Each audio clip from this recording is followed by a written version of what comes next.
আর গাঁদাগুলো বেশ ভালোই বড় হয়েছে।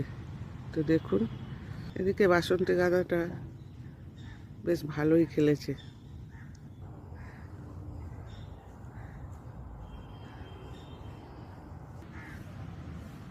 আজকের দিনটা সবার শুভ হোক এই কামনা করে আজকের ভিডিওটা মাঝের পথে চলেছি।